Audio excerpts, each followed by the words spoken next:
사도행전 12장 1절부터 10절 말씀 보겠습니다.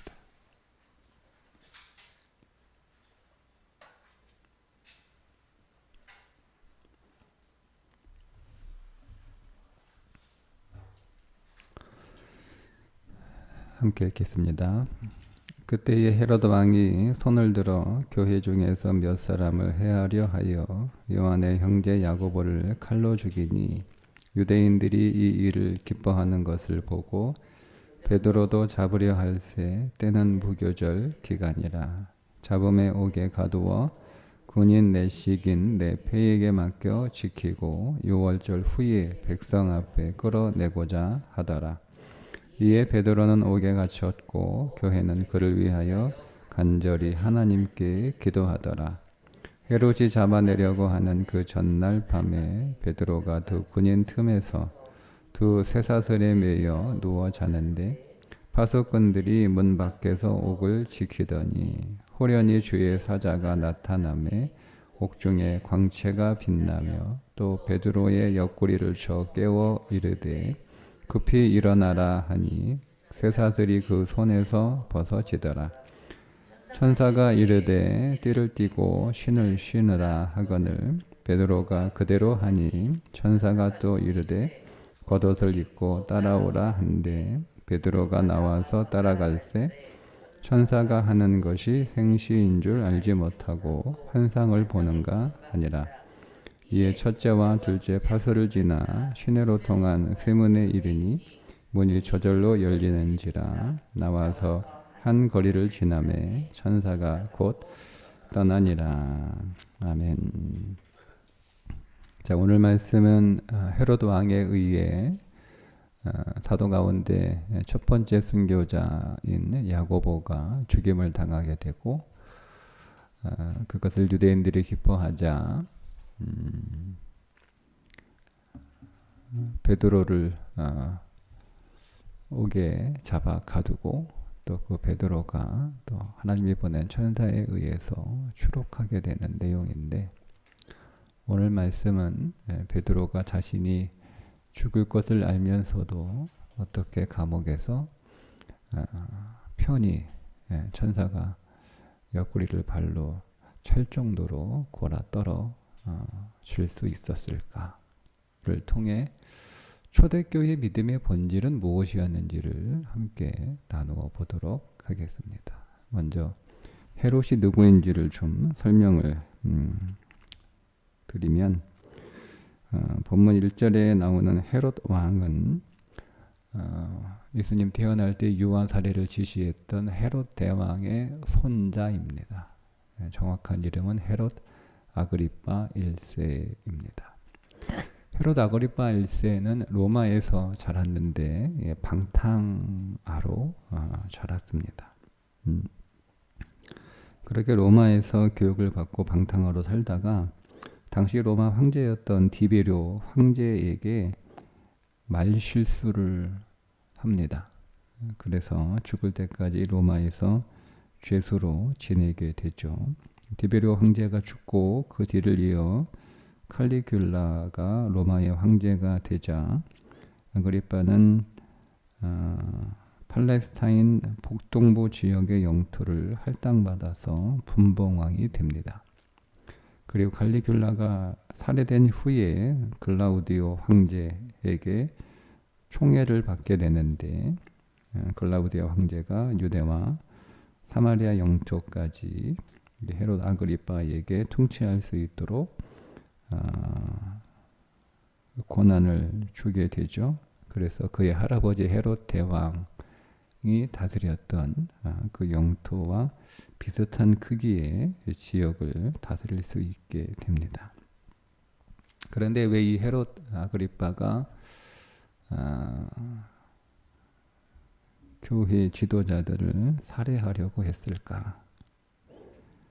헤롯 아그리파 1세는 그의 할아버지와는 좀 비슷한데 성격도 비슷하고 삶도 비슷하게 살아가는데 차이점이 있다면 유대인들에게 조금 관대했어요. 그러니까 유대인들의 호의를 얻으려고 했던 거죠. 그러니까 유대 지역 팔레스타인 지역에서 분봉왕으로 그 지역을 잘 다스리려면 유대인들의 절대적인 지지와 협력이 없으면 잘 다스리기가 어려워요. 그래서 그의 할아버지와는 다르게 유대인들에게 굉장히 호의적이고 심지어 유대인들의 의식에 열심히 참여하는 그런 사람이었습니다. 그러다 보니 유대인들하고 굉장히 친분이 두터웠겠죠. 네, 그런 유대인들하고 친분이 여기서 유대인들은 유대 지도자들이잖아요. 종교 지도자들, 뭐 정치 지도자들, 유대 지도자들하고 친분이 두터워지게 되고 그들과 자주 만나게 되면서 그 가운데 이제 대부분 바리새인들, 사두개인들이니까 사내들인 공의회 의원들하고 잘 지냈을 거 아니에요. 그래서 사내들인 그 공의회 의원들이 이제 이 헤롯 아그리빠와 자주 만나면서 그들의 이제 그 골치 아픈 일들을 얘기를 할 거 아니에요. 아이고 저 예수쟁이들 때문에 우리가 골치가 아프다. 뭐 이렇게 얘기를 자꾸 들으니까 그러면 이 골치 아픈 이 그리스도인들 문제를 좀 해결해 주면 내가 더 지지를 받고 더 나에게 협조를 하고 그렇게 되면 내가 여기에서 정치적인 기반이 더 지금보다 더 확고해지겠다. 이런 계산이 쓴 거예요. 그래서 당시 예루살렘 교회의 지도자였던 야고보, 예수님의 형제 야고보가 아니고 베드로, 안드레, 야고보, 요한, 그 요한의 형제 야고보, 그 야고보를 죽여버립니다. 요한처럼 목을 잘라 죽여버리게 되죠. 2절에 칼로 죽였다는 얘기가 참수했다는 뜻입니다. 그러니까 3절에 보면 유대인들이 이를 기뻐하는 것을 보고 유대인들이 너무 좋아하는 거예요. 그래서 이제는 베드로를 잡아들이게 되죠. 이제 베드로도 죽이려고 잡아들인 거예요. 근데 그때가 마침 6월절입니다. 그러니까 베드로를 잡아 죽이려고 했던 그 타이밍이 6월절이죠. 6월절에 왜 베드로를 잡아주렸느냐? 그러니까 6월절에 베드로를 잡아들이고 6월절 기간이 끝난 뒤에 베드로를 죽일 생각이었거든요. 왜냐하면 6월절 기간 안에는 사형 집행을 할 수가 없으니까. 그래서 베드로를 잡아들여요. 6월절. 왜 6월절에 잡아들이겠어요? 예루살렘의 6월절이기 때문에 많은 유대인들이 다 몰려들어요. 6월절에.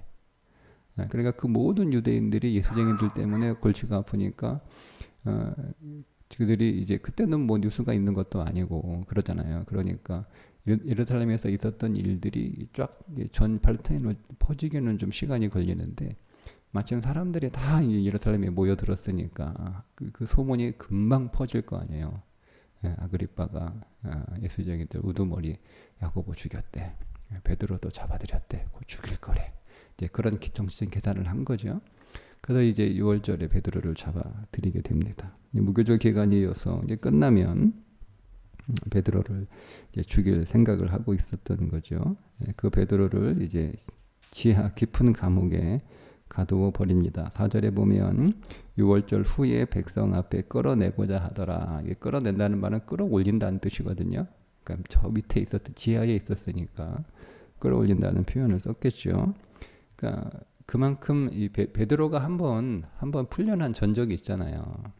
그러니까 이제 그 사실을 잘 알고 있었던 아그리빠는 이 베드로를 깊은 감옥에 가두어 두고 그리고 양 옆에 군인을 간수를 둔 다음에 착고를 채워서 군인들도 착고가 채워진 거죠. 그래서 같이 수갑을 찬 거예요.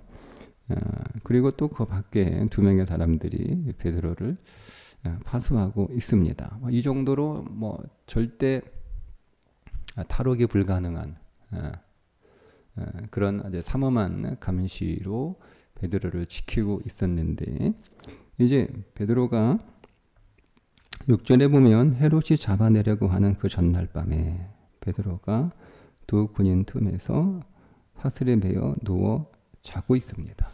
그러니까 내일 베드로가 죽어요. 그 베드로가 몰랐을까요? 베드로도 알죠. 베드로가 아는데 베드로가 그 전날 밤에 잠을 자는데 얼마나 잠을 깊이 자는지 7절에 보면 주의 사자가 나타나며 옥중의 광채가 빛나며 또 베드로의 옆구리를 쳐 깨워 이르되 급히 일어나라. 그러니까 베드로가 너무 곤이 떨어져가지고 발로 옆구리를 확 이렇게 차버릴 정도로 그렇게 깊이 잠들어 버렸단 말이에요. 자, 여기서 이제 우리는 질문해야 되는 거예요. 베드로는 왜 처형되기 전날 밤에 이렇게 깊이 잠들었을까? 여러분 같으면 잠 옵니까? 잠이 와요? 베드로가 막 피곤해가지고 잠들었겠어요. 베드로가 전도하느라고 새벽부터 막 기도하고 잠을 못 자가지고 잘 됐다 싶어가지고 감옥에 들어가서 그동안 밀린 잠, 못 잠 자느라고 잠들었겠습니까? 베드로는 자기가 이렇게 이 아그리빠에 의해서 야고보가 딱 죽고 자기가 딱 잡힌 거잖아요. 그리고 이제 무교절 기간이라 자기는 바로 죽지 않았지만 이 기간이 끝나면 자기는 죽게 될 거라는 것을 알았어요. 이 사실을 베드로는 어떻게 받아들였을까? 베드로는 예수님이 말씀하신 것이 바로 이 일이구나라고 하는 것으로 받아들였을 것이다. 그렇게 추정이 됩니다. 예수님이 이제 베드로가 예수님을 부인하고 나서 이제 그의 고향으로 들어가 고기를 잡을 때 예수님이 새벽에 베드로 찾아오시잖아요. 주님이시다. 예, 그물을 던져놓고 배에서 뛰어내려 주 앞에 가서 엎드리게 되자 주님이 3번 물으십니다. 내가 나를 사랑하느냐, 사랑하느냐, 사랑하느냐. 베드로가 이제 주님만이 하십니다라고 이제 고백을 하고 그리고 나서 이제 베드로가 이제 내 양을 먹이라 이렇게 주님으로 사명을 받고 난 뒤에 주님이 이렇게 말씀하세요. 요한복음 21장 18절 19절입니다. 내가 진실로 진실로 네게 이르노니 네가 젊어서는 스스로 띠띠고 원하는 곳으로 다녔거니와 늙어서는 네 팔을 벌리리니 남이 네게 띠띠우고 원하지 아니하는 곳으로 데려가리라. 자, 이 말씀은 19절에 설명해 줘요. 이 무슨 말씀인지. 이 말씀은 베드로가 어떠한 죽음으로 하나님께 영광을 돌릴 것을 가리키심이라. 그러니까 베드로가 어떻게 죽게 될 것 주님이 말씀해 주시는 거예요. 너 이제 나 때문에 죽어. 나 때문에 네가 원하지 않는 죽음을 당하게 될 거야. 이렇게 말씀을 하세요. 근데 뭐 그때 여러분 베드로는 뭐 그 주님의 용서를 받았고 용서를 받은 정도가 아니고 용서를 받은 후에 사명까지 받았잖아요. 여러분 이건 굉장한 거예요. 굉장한 거예요. 용서는 할 수 있지만요. 사명을 주는 건 쉽지 않습니다. 여러분이 목사가 한번 돼보시면 어렵다는 걸 알아요. 용서할 수 있어요. 용서할 수 있어요. 근데 이 믿을 수 없는 사람을 용서할 수 있지만 그 사람을 다시 신뢰해서 사명을 준다는 거 굉장한 거예요. 그러니까 베드로가 그걸 알아요. 그러니까 그 감동에, 그 감격에, 그 감사에, 그 사랑에 취해가지고 이 말씀이 뭔 말씀이 제대로 못 들은 것 같아. 근데 기억은 하고 있었던 것 같아. 근데 그 말의 강도가 어떤 건지는 잘 이해하지 못했죠. 왜냐하면 강도를 이해했다 할지라도 그가 받은 사랑이 너무나 크니까 주님의 나를 이렇게 사랑하시는데 날 위해 죽으셨는데 뭐 내가 어떠한 죽음으로 죽든 뭐 그게 무슨 상관이에요. 뭐 이렇게 생각은 했겠죠. 근데 그 막상 그 일이 닥친 거예요. 감옥에서 이게 주님이 그때 갈릴리 바닷가에서 하셨던 그 말씀이 이거구나. 나도 이제 야고보처럼 죽는구나. 이 생각이 이 말씀이 떠올랐겠죠. 자, 그럼 그 말씀이 떠올랐어요. 그러면 여러분 베드로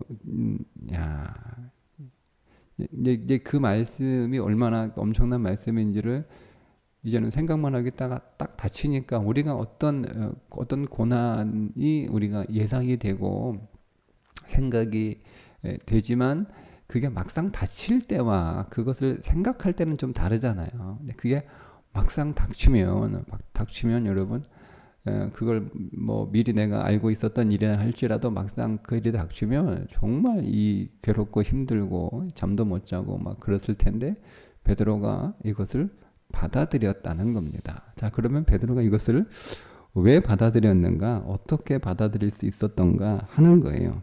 그럼 우리는 이것을 해결하기 위해서 또 하나의 질문을 해야 되는데, 순교자들이 나오잖아요. 스데반이 죽죠. 야고보가 죽었어요. 이제 베드로도 죽게 될 지경이 된 거예요. 그러면 초대교회 이 순교자가 스데반이 죽는 이 사건, 그다음에 야고보가 죽는 이 사건, 베드로가 이제 곧 갇혀서 성도들이 막 기도를 합니다. 이전과는 다른 기도를 하는 거예요. 왜? 그들도 베드로가 이제 야고보처럼 죽게 될 거라고 직감한 거예요. 그러니까 더 간절히 더 열심히 기도를 한 거거든요. 자, 이런 이 순교의 사건, 이런 죽음의 사건, 이런 박해의 이 사건이 초대교회에 어떤 영향을 미쳤는가? 교회가 흔들리지 않아요. 이상하죠? 여러분 이상하지 않습니까? 네? 요즘 목사 하나 잡혀도 교회가 잠잠하고 있잖아요. 그죠? 근데 죽었단 말이에요. 죽었단 말이에요. 근데 그게 영향을 주지 않아요. 영향을 주지 않아요. 그것 때문에 복음의 전도가 뭐 수그러든다거나 뭐 그렇지 않잖아요. 오히려 더 복음이 확산되잖아요. 오히려 더 강력하게 복음이 확산되고 계속. 그러니까 골치가 아픈 거예요. 자기들은 스데반 하나 죽여버리면 이제 교회가 이제 잠잠할 줄 알았는데 복음은 그런 게 아니거든요. 복음은. 근데 왜 도대체 그들은 어떤 믿음을 가졌기에 그들이 이 순교회 사건, 연이은 순교회 사건이 교회의 지도자들이잖아요. 야고보는 교회 지도자예요. 스데반이 죽는 거하고는 이 교회에 전해지는 파급력이 같지 않아요. 엄청난 차이예요. 그런데도 불구하고 초대교회가 이 사건으로 전혀 주눅들지 않고 여전히 그 죽음의 문제 때문에 흔들리지 않고 그 죽음의 문제 때문에 그들이 복음에 대해서 소극적이지 않았던 이유가 뭘까? 그러면 우리는 여기서 그들의 신앙이 도대체 뭐였느냐를 발견할 수가 있게 되는 거예요. 자, 그들의 신앙은 뭐냐? 사도행전 5장 41절에 보면 베드로가 이제 잡혔다가 나왔을 때 이렇게 사도들이 얘기합니다. 사도들은 그 이름을 위하여 능욕 받는 일에 합당한 자로 여기심을 기뻐하면서 공회 앞을 떠나니라. 그거를 합당한 일로 여기고 당연한 일로 여기고 기뻐하며 공회를 떠났다. 이렇게 말씀합니다. 바울이 그 당시 믿음이 어떤 믿음이었는지를 아주 잘 보여주고 있는데 고린도 교회에서 로마 교회에 보낸 편지에 이렇게 기록하고 있습니다. 로마서 8장 17절 18절 자녀이면 또한 상속자 곧 하나님의 상속자요 그리스도와 함께한 상속자니 우리가 그와 함께 영광을 받기 위하여 고난도 함께 받아야 할 것이니라. 근데 그 고난을 받는 이유가 있어요. 19절에 생각하건대 현재 고난은 장차 우리에게 나타날 영광과 비교할 수 없도다. 그러니까 이 당시 초대교회의 믿음은 분명했습니다. 그들은 실제로 영생을 믿었어요. 실제로 믿었다니까요. 실제로. 그들은 이 땅을 위해서 하나님을 믿지 않았어요. 이게 초대교회의 믿음이에요. 그게 우리와 차이점이에요. 우리는 이 땅을 위해서 하나님을 믿죠. 뭐 제가 그렇게 얘기한다면 좀 여러분 기분 나쁠 수도 있는데, 그러나 여러분 우리가 부인할 수 있습니까? 우리는 이 땅을 위해서, 우리가 살아갈 영원한 하나님 나라, 우리가 영생을 위하여 영원히 살 그 하나님 나라의 삶을 위하여 우리가 이 땅에서 하나님을 믿기보다는 우리는 이 땅에서의 삶의 문제 때문에 하나님을 믿는 게 훨씬 더 크잖아요. 그거 부인할 수 있나요? 초대교회는 그러지 않았어요. 그게 초대교회 믿음의 본질이에요. 그걸 봐야 돼요. 그들은 이 땅을 위해서 예수 믿지 않았어요. 그들이 이 땅을 위해서 예수를 믿었다면 그들의 재산을 팔아서 함께 나누는 일은 일어나지도 않아요. 그들이 이 땅을 위해서 믿었다면 그 많은 믿음의 사람들이 자신의 그동안 살았던 삶을 내려놓고 복음을 위하여 살아가는 일이 일어날 수 없어요. 그들이 이 땅을 위해서 살았다면 스데반이 죽었을 때 교회가 움츠러들어야 돼요. 야고보가 죽었을 때 교회는 이제는 꼼짝 못해야 돼요. 근데 그런 일이 일어나잖아요. 왜요? 그들은 이 땅을 위해서 믿지 않았습니다. 그게 우리와 본질적으로 믿음의 차이입니다. 그들은 실제로 하나님 나라를 믿었습니다. 그들은 실제로 영생을 믿었습니다. 그들은 실제로 영원한 삶, 영원 생명의 그 삶이 얼마나 보배롭고 가치 있는지를 그들은 실제로 분명하게 믿고 있었어요. 확신하고 있었어요. 그러니까 죽음이 두렵지 않은 거예요. 그러니까 베드로가 죽음이 무섭지 않은 사람이 뭐 누가 있겠어요. 근데 이게 내게 닥칠 일이 드디어 찾아왔구나. 이제는 이 땅에서의 삶은 끝나고 내가 그렇게 사모하고 내가 그렇게 간절히 기다리고 내가 그렇게 기뻐하는 그 하나님 나라 영원 생명의 삶을 이제는 나도 드디어 가는구나 라고 해서 골아떨어진 거예요.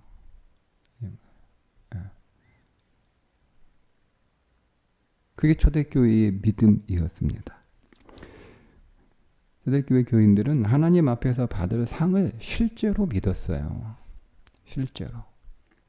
하나님 앞에서 받을 상을. 하나님 앞에서 상 받는다라고 하는 그 진리를 어떻게 생각하는지는 잘 정확히 제가 모르겠지만 그 느낌은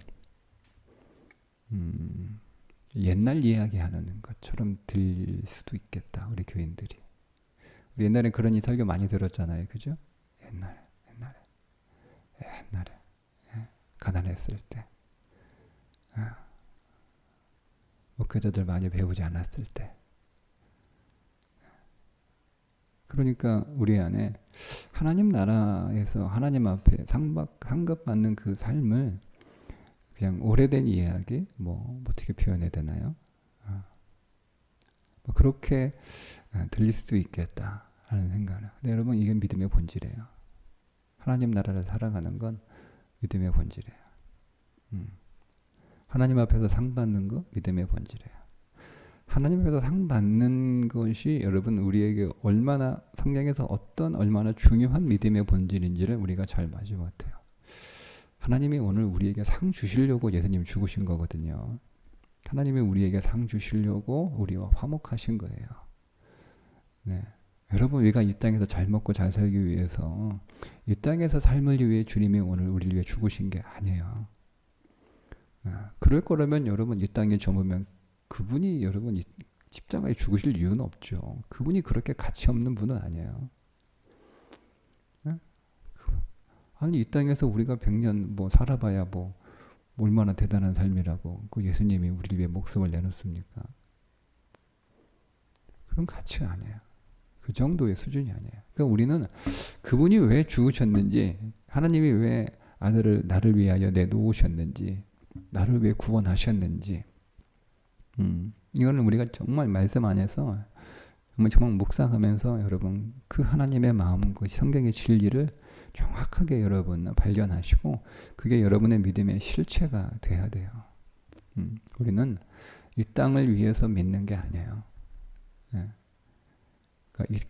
있다고 이 땅에 믿음의 삶이 필요하지 않다. 아니요. 중요하죠. 이 땅이 중요한 이유는 영생의 삶이 중요하기 때문에 이 땅이 중요한 거예요. 영생을 준비해야 되는 기회이기 때문에 이 땅이 중요한 거예요. 영원한 하나님의 나라를 우리가 잘 살기 위해서 준비하는 기간이기 때문에 이 땅에서의 삶이 중요한 거지. 그러면 우리는 선택의 순간에는 당연히 영원한 삶을 선택할 수밖에 없는 거잖아요. 그게 더 우리에겐 중요한 거니까. 그리고 이 땅에서의 이제 삶이 끝난다고 하는 것은 그 준비가 끝났다는 이야기예요. 그럼 그 준비가 끝났는데 그 준비가 잘 된 사람은 베드로처럼 골아 떨어지는 거고요. 준비가 덜 된 사람은요. 준비가 안 된 사람은요. 잠 못 자는 거예요. 준비가 안 됐는데 영원히 살아가야 되잖아요. 하나님 앞에 영원한 삶을 살아가야 되는 거예요. 근데 준비가 안 됐어요. 내 시간은 다 끝났어요. 그러면 잠 못 자는 거예요. 그러면 이 땅에서의 여러분 고난의 삶이, 이 땅에서의 이 고통스러운 삶이 이제 끝나기 때문에 우리가 죽음이 두렵지 않고 또 그런 것이 없는 영원한 삶을 살아가는 것이기 때문에 우리가 편안하게 이 땅을 떠날 수도 있지만, 한편으로 준비가 안 된 사람은요, 이게 쉽지 않죠. 네. 잠 못 자는 거예요. 그러니까 베드로는 베드로 준비 다 됐죠. 준비 다 된 거예요. 그러니까 이제 준비 다 됐다구나, 다 끝났구나, 감사하다 하고 편안히 자는 거죠. 걸어 떠나는 거죠. 그러니까 우리의 신앙의 회복이 뭐냐면, 우리가 초대교회로 돌아가자, 초대교회 돌아가자. 우리가 어떤 신앙을 회복해야 돼요? 이 땅을 위한 신앙에서 영원한 하나님 나라를 위한 신앙으로 돌아가야 돼요. 그게 초대교회로 돌아가는 신앙이에요. 그러니까 오늘 우리에게 주어지는 하루하루의 삶은 이 땅을 위한 삶이 아니라 하나님 앞에서 서게 될 그 상급을 위하여 하루하루를 살아가는 삶으로 오늘 우리의 삶이 바뀔 때 오늘 우리의 믿음은 더 강해지는 거죠. 더 강해지는 거죠. 제가 어제 아침에 이 시대의 순교는 무엇일까라고 하는 생각을 했어요. 더 이상 순교가 없다라고 생각하고 있는데요.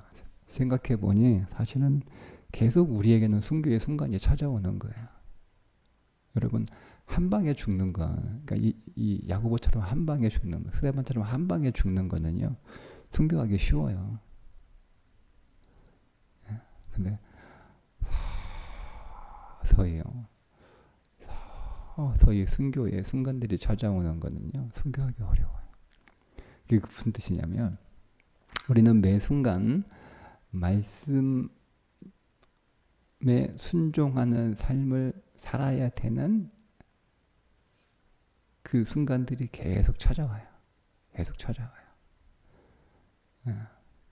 우리가 타협하잖아요. 그 순교를 거부하는 거예요.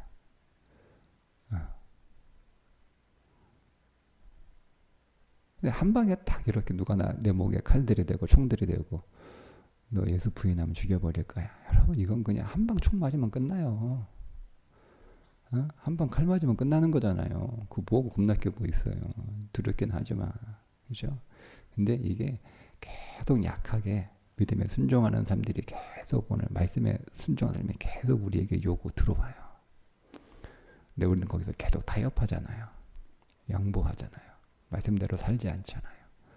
네? 살잖아요. 네. 그게 여러분 예수 부인하고 순교하지 않는 삶이에요. 그게 진짜 어려운 삶을 살고 있구나. 우리가 진짜 어려운 삶을 살고 있는 거예요.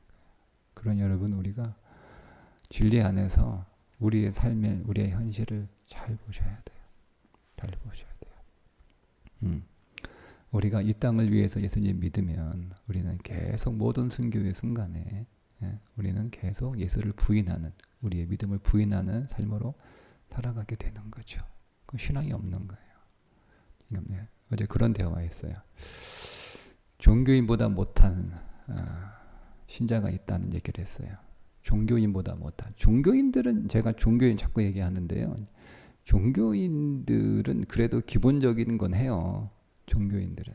근데 그런 기본적인 것도 못하는 신앙생활 하는 거 보면 그거는 어떻게 이해를 해야 되나. 그러면 그건 종교인도 아니다. 종교인도 아니다. 그 종교인도 더 못한, 그리스도인이 아닌 게 종교인 정도가 아니고요. 그보다 더 못한 신앙생활 하는 사람들도 있어요. 그거 왜 그래요? 믿음의 본질이 뭔지를 모르는 거예요. 믿음이 뭔지 모르는 거예요. 예수가 뭔지 모르는 거예요. 여러분, 이것이 회복되기를 저 자신부터 쉽지 않죠. 제가 어제 그 묵상을 하면서 저에게 적용해 보려고 하니까 쉽지 않아요. 근데 삶의 방향은 명확해졌어요. 명확해요. 다만 이제 결정은 내가 선택하느냐 선택하지 않느냐 뿐이에요. 예. 삶의 방향이 명확하지 않을 때는 막 헷갈리잖아요. 이랬다 저랬다 이랬다 하잖아요. 그죠? 삶의 방향이 명확해지면 이 시대의 순교는 어떤 것인가 이게 명확해지면은요. 그냥 그런 갈등은 없어요. 다만 이제 이거를 선택하느냐 선택하지 않느냐의 문제일 뿐이죠. 그럼 기도만 하면 되는 거예요. 내가 믿음의 길, 이 시대에 내게 주어지는 순교의 길을 믿음으로 받아들일 수 있도록 기도하는 것 밖에는 없어요. 그 방법이 없더라고요. 어떻게 할까요? 네, 그 믿음을 위해서 더 선명하게 그 나라를 보고 더 선명하게 그 나라가 내 안에 실제가 되고 그것이 믿음의 삶이라고는 더 확신을 갖게 되는 것을 위해서 기도하는 방법밖에 없는 거예요. 다른 방법은 없어요. 그래서 오늘 우리 안에 이 땅을 위한 믿음이 아니라 우리가 영원히 살아갈 하나님 나라를 위한 믿음으로 오늘을 선택하고 오늘을 살아가고 오늘의 길을 걷는 우리가 하나님 앞에 섰을 때 분명히 모든 초대교회 신자들은 확신했어요. 하나님 앞에서 받게 될 상이 이 땅의 그 어떤 영광과도 비교할 수 없다는 것을 확신했어요. 우리도 그 믿음이 회복되어야 됩니다. 우리도 볼 수 있어야 됩니다. 우리는 하나님 앞에서 받을 상급의 눈이 밝은 자가 되어야 됩니다. 그 믿음의 눈이 더 열릴 수 있기를 주님의 이름으로 축복합니다. 기도합니다. 하나님 아버지, 하나님 나라를 실제로 믿었던 하나님 앞에서 받을 상급을 그 어떤 영광과도 비교하지 않았던 그래서 현재의 교난을 기쁨으로 맞이했던 초대교회 모든 믿음의 사람들의 그 신앙이 우리의 믿음이게 하여 주옵소서. 매 순간 우리에게 요구되는 그 말씀에 순종하게 하시고 그 말씀을 따라가게 하시고 그 말씀 위에 서 있는 인생 되게 해 주옵소서. 예수님의 이름으로 기도합니다. 아멘.